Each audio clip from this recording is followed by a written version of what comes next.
آقا چرا بعضی وقتا این دریچه گازهای برقی قاطی میکنن و دیگه گاز نمیخورن؟ چطور میتونیم بدون دستگاه دیاگ خطاهای این دریچه گازها رو پاک کنیم و اینها رو ریست کنیم؟ آیا همیشه ایرادهای مربوط به دریچه گاز به معنای اینه که باید بریم یک قطعه نو خریداری کنیم؟ توی این ویدیو نکات مهمی که باید در مورد دریچه گازهای برقی بدونید رو خدمتتون عرض میکنیم، پس افتخار بدید در ادامه با ما همراه باشید. خیلی مخلصی.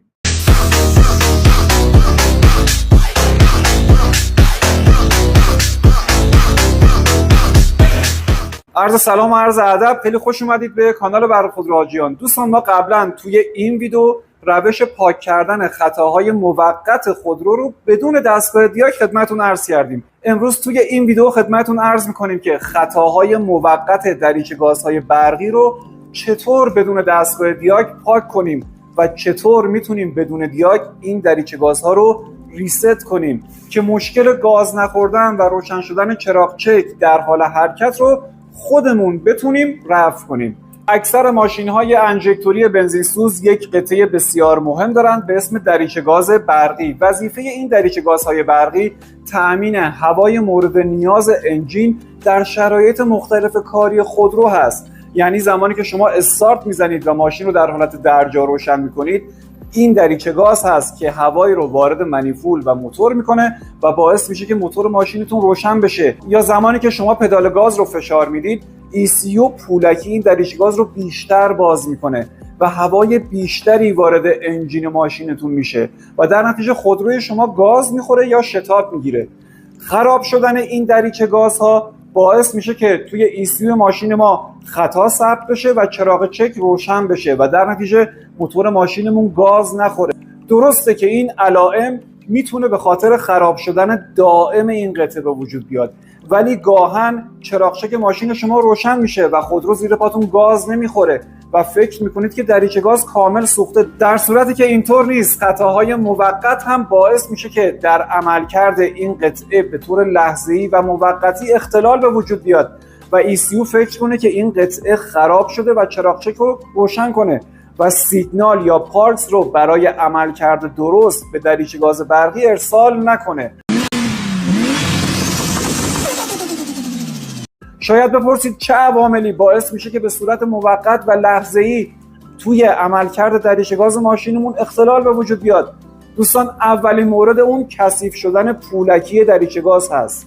دومین مورد اون کارواش و شستشوی موتور یا خیس شدن سوکت دریچه گاز هست. سومین مورد اون خشک شدن سیمکشی و یا ایراد در اتصالات ماشینتون هست. در ادامه روش پاک کردن خطاهای موقت دریچه گاز رو بدون دستگاه دیاگ خدمتتون عرض می‌کنیم. این مراحل ریست کردن دریچه گاز توی اکثر خودروهای انژکتوری دریچه گاز برقی جواب میده. توی مارکای ایرانی، توی خودروهای چینی، اروپایی و آمریکایی شما به این روش میتونید دریچه گاز خودروتون رو خودتون بدون دستگاه دیاگ یا اسکنر ریست کنید. قبل از اینکه شما اقدام به پاک کردن خطای موقت و ریست کردن دریچه گاز کنید، باید بررسی کنید که پولکی دریچه گازتون تمیزه یا نه. باید بررسی کنید که این سوکت خیس شده یا سولفاته شده یا نه.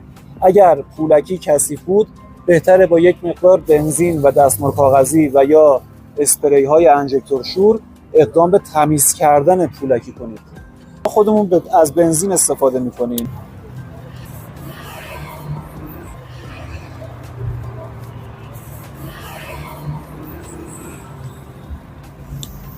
مرحله اول شما میایید سرباتری ماشینتون رو، یکی از سرباتری ماشین رو بردارید.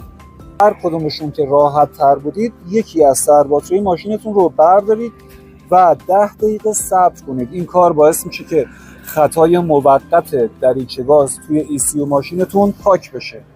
بعد از اینکه 10 دقیقه صبر کردید، سرباتری رو بزنید سر جاش.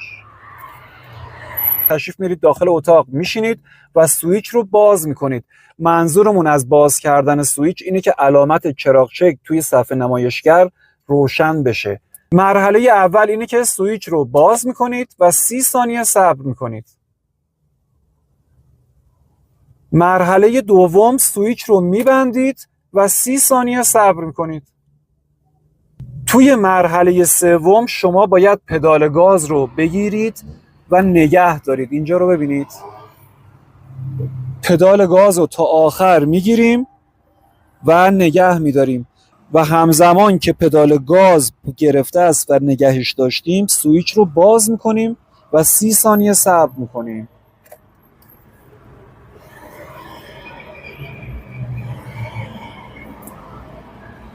بعد از 30 ثانیه پدال گاز رو رها میکنیم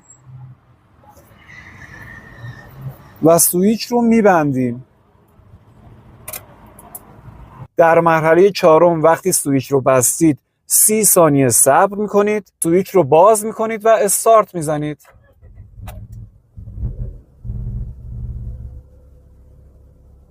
و اجازه میدید موتور ماشینتون در حالت درجا 2 دقیقه کار کنه. دوستان زمانی که بعد از انجام این مراحل شما موتور ماشین رو روشن میکنید باید اجازه بدید که خودروتون 2-3 دقیقه در حالت سلو یا در حالت درجا کار کنه. این موضوع باعث میشه که ECU موقعیت دریچه گاز رو لرن کنه یا یاد بگیره و سیوش کنه. بعد از اینکه 2-3 دقیقه موتور ماشینتون در حالت سلو یا در حالت درجا کار کرد ماشینتون رو خاموش میکنید. با این کار شما هم خطای موقت رو پاک کردید هم دریچه گاز برقی ماشینتون رو ریست کردید. نکته مهمی که در زمان تمیز کردن دریچه گازهای برقی باید به اون توجه کنید این هست که هرگز پولکی دریچه گاز رو با دستتون فشار ندید و تکونش ندید. این کار باعث میشه که تنظیمات دریچه گاز توی کامپیوتر ماشینتون به هم بریزه و گاهن خطاهای دریچه گاز توی ECU ماشینتون ثبت بشه. پس دوستان اگر چراغ چک ماشینتون روشن شد و خودرو زیر پاتون گاز نخورد، ابتدا به این روشی که خدمتتون عرض کردیم خودتون اقدام به پاک کردن خطاها و ریست دریچه گاز کنید. اگر مشکل حل شد که خدا رو شکر، ولی اگر مشکل بعد از چند روز برگشت اون موقع دیگه باید به صورت دقیق‌تر اقدام به عیبیابی کنید که مشکل ممکنه از دریچه گاز، سیم کشی و یا حتی خود ECU و پدال گاز ماشینتون باشه. بهتون پیشنهاد میکنم این ویدیو رو هم ببینید. توی این ویدیو ما علامت‌هایی رو خدمتتون گفتیم که به شما میگفت الان موقع تعویض روغن موتور رسیده و برو سریعاً اقدام به تعویض روغن موتور کن. هدف ما تو این کانال اینه که هزینه تعمیر نگهداری ماشین شما رو پایین بیاریم. پس اگر اتفاقی ما رو میبینید لطفاً اون دکمه سابسکرایب رو بزنید و اگر ویدیومون براتون مفیده با لایک به ما انرژی و انگیزه میدید. ان شاءالله هر جای دنیا هستید شاد و پیروز باشید. هیچ وقت توی راه نمونید. دمتون گرم.